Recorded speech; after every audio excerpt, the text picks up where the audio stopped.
ঘূর্ণিঝড় রেমান নিয়ে আপডেট আবার উঠে আসছে, যেটা আপনারা দেখতে পাচ্ছেন। প্রমাণ সহ আপনাদেরকে দেখিয়ে দেবো এই ঘূর্ণিঝড় রেমাল কোথায় ল্যান্ড হচ্ছে, অর্থাৎ কবে থেকে ল্যান্ড হচ্ছে। যেটা দেখতে পাচ্ছেন শনিবার অর্থাৎ 25 তারিখ দেখতে পাচ্ছেন যে ল্যান্ড হওয়ার কথা ছিল, অর্থাৎ ভুবনেশ্বর থেকে যে এটা ল্যান্ড হচ্ছে আস্তে আস্তে দেখতে পাচ্ছেন শনিবার অর্থাৎ যেটা 25 তারিখে ল্যান্ড হচ্ছে আস্তে গভীরে, অর্থাৎ যে দেখতে পাচ্ছেন যে দেখুন উপরের দিকে নজর রাখুন যে ল্যান্ড হচ্ছে আস্তে আস্তে ধীরে ধীরে উঠছে, অর্থাৎ রবিবারে দেখুন ভুবনেশ্বরের থেকে একটু যে উঠে অর্থাৎ রবিবার অর্থাৎ যেটা সোমবার নাগাদ অর্থাৎ বাংলাদেশে যেটা ল্যান্ড হওয়ার সম্ভাবনা রয়েছে বাংলাদেশের ঢাকাতে, অর্থাৎ দেখতে পাচ্ছেন যে যেটা রবিবার অর্থাৎ বাংলাদেশে এটা ল্যান্ড করছে ঘূর্ণিঝড়টার প্রভাবে, যেটা রেমাল অর্থাৎ বাংলাদেশ ও পশ্চিমবঙ্গ ততটা সম্ভাবনা নেই, যেহেতু এই ঝড়টার ক্ষতিটা অর্থাৎ বাংলাদেশে ল্যান্ড করার সম্ভাবনা রয়েছে। ঝড়টা ঘূর্ণিঝড় রেমাল অর্থাৎ ল্যান্ড করবে বাংলাদেশে কবে, অর্থাৎ রবিবার,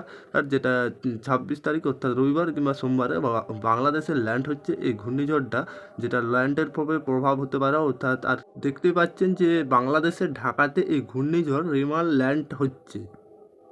অতি গভীর নিম্নচাপ পশ্চিমের মধ্যে বঙ্গোপসাগরের দক্ষিণ প্রান্তে চেন্নাই উপকূলে প্রায় 200 কিলোমিটার দূরে জলের উপর দিয়ে অন্তত ধীরে গতিতে প্রচুর শক্তি সঞ্চয় করতে করতে ক্রমশ উত্তরে এবং পূর্ব এগিয়ে এসছে। ইতিমধ্যে শক্তি বৃদ্ধি করে এই সিস্টেমে পশ্চিমে এবং বাংলাদেশে সুন্দরবন লাগোয়া এলাকা দিয়ে মুখোমুখি দেখে গিয়েছে, অর্থাৎ যেটা 25শে মে সকাল অর্থাৎ 25-26 যেটা ল্যান্ড হওয়ার কথা রয়েছে 8টা নাগাদ ঘূর্ণিঝড়টা রূপ নেবে, অর্থাৎ তখনই এর নাম হবে রেমাল। ওই ঘূর্ণিঝড়টা রেমাল যেটা আপনাদেরকে দেখালাম ল্যান্ড হচ্ছে ভুবনেশ্বরে, অর্থাৎ ভুবনেশ্বরে ল্যান্ড হচ্ছে 25 তারিখ 26 তারিখ যেটা 26-27 ল্যান্ড হচ্ছে বাংলাদেশের ঢাকায়। অর্থাৎ আপনারা দেখুন ভালো করে লক্ষ্য করুন যে ঘূর্ণিঝড়টা যে কোথায় ল্যান্ড হচ্ছে, সঠিক ল্যান্ডটা হচ্ছে বাংলাদেশের ঢাকাতে, যেমনটা জানিয়েছিল। অর্থাৎ যে এই ঘূর্ণিঝড় রেমাল ল্যান্ড হচ্ছে ঠিক বাংলাদেশে, আপনাদেরকে জানিয়ে দিয়েছি। যেটা 26 তারিখ নাগাদ যেটা ল্যান্ড হওয়ার কথা রয়েছে, অর্থাৎ 25 তারিখেও ল্যান্ড হওয়ার সম্ভাবনা যেহেতু রয়েছে, অর্থাৎ যখন ল্যান্ড হবে ঘূর্ণিঝড়টা আপনাদেরকে প্রমাণ সহ আরেকবার আমরা দেখিয়ে দেবো